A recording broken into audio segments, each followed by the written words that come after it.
Assalamualaikum warahmatullahi wabarakatuh. Perkenalkan, nama saya Anisatul Hanifah dari jurusan Office Management 2 LP3I College Kediri.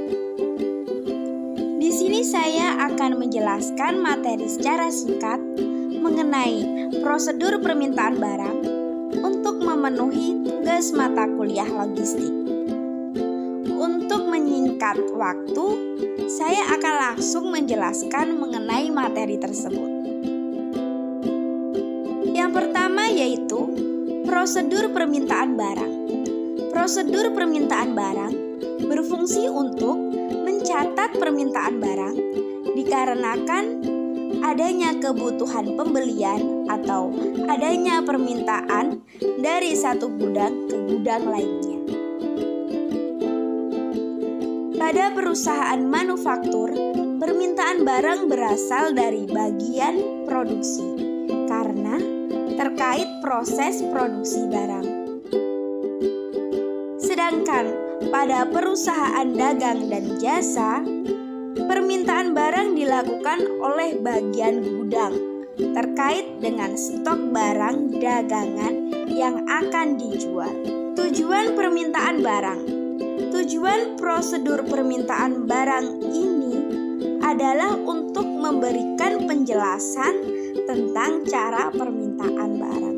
Langkah-langkah prosedur permintaan barang.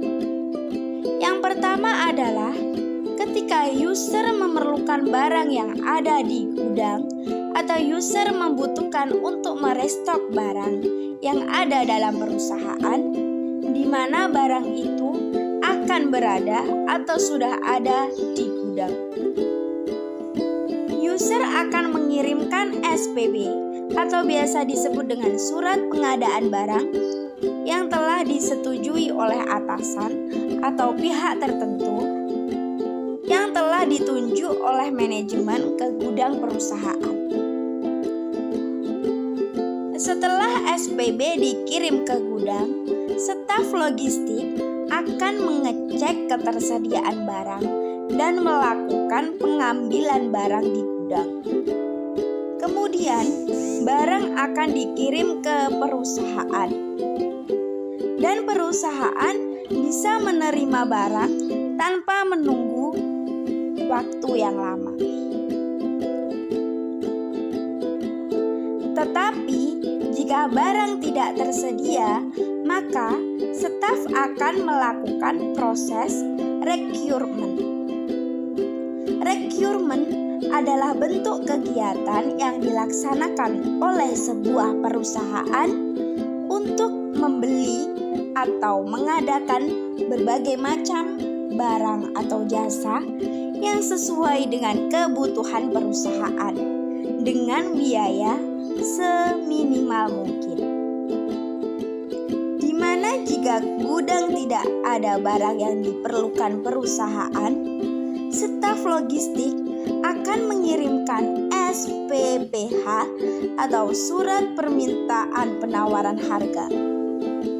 SPPH di sini berfungsi agar pembeli, yaitu gudang yang melakukan procurement, mengetahui atau menanyakan informasi tentang barang yang akan dibeli, termasuk kualitas dan harga barang kepada supplier.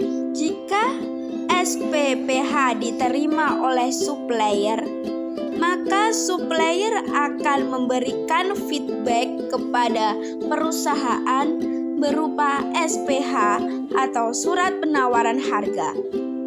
Setelah itu, jika perusahaan menyetujui harga yang ditawarkan, maka perusahaan akan mengeluarkan sistem PO atau purchase order yang merupakan surat atau dokumen berisikan permintaan atau kebutuhan stok barang kepada supplier.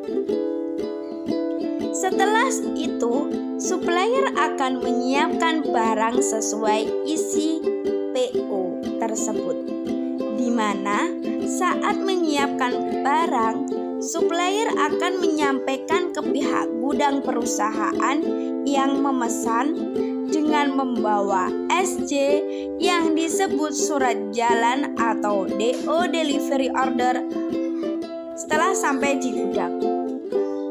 Gudang akan melakukan cross check antara PO dengan SJ, di mana di sini SJ akan dibandingkan dengan PO dengan tujuan supaya barang yang datang sesuai permintaan, mulai dari spesifikasi, jumlah, hingga nama barang yang dipesan. Jika sudah sesuai, pihak gudang akan mengeluarkan laporan penerimaan barang. Ketika laporan penerimaan barang sudah diterbitkan, barulah gudang boleh melakukan proses selanjutnya, yaitu ranking. Ranking atau administrasi produk artinya sebelum barang itu dirakkan berdasarkan tempatnya barang akan di-ranking terlebih dahulu dengan bin card dan stock card. Bin card sendiri terletak dekat atau melekat pada objek atau produk saat dirak di dalam gudang. Hal ini berguna untuk memudahkan proses pencatatan dalam hal mutasi keluar masuk barang.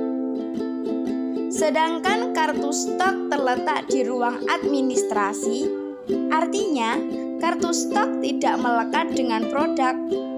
Jadi, ketika barang diminta oleh user, maka bin card akan diambil.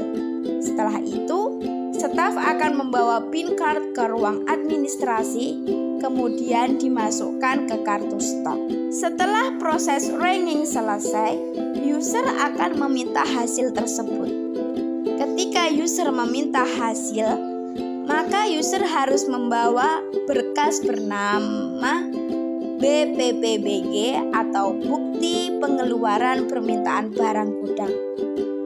BPPBG disampaikan atau diberikan kepada gudang sebagai bukti mengeluarkan barang yang diperlukan user. Nah, jadi seperti itu bagaimana proses berjalannya prosedur permintaan barang pada suatu perusahaan. Sekian materi yang dapat saya sampaikan. Ada kurang lebihnya mohon maaf. Oke guys, jangan lupa like dan subscribe ya. Sekian dari saya. Wassalamualaikum warahmatullahi wabarakatuh.